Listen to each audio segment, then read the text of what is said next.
Absolutely. We painted Absolutely. we painted that car up for homecoming. We gave it reverse white walls, where the whites were like stars, broad neck rules. But it got to the point where when we drove around, you could just see people pointing and read their lips. They were going, "That's the car."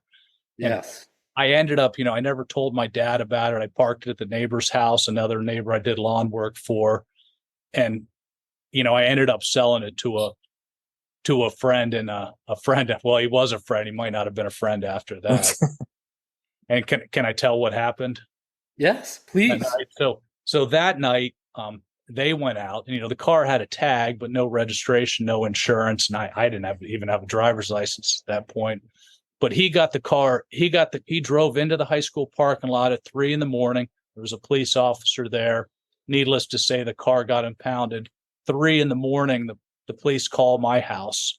My dad wakes me up 3 a.m, says, "Hey, the police are on the phone." So I'm talking to the police about this. No, that's not my car.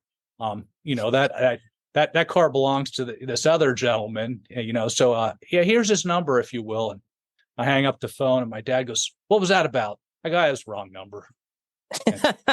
that was the end of that story.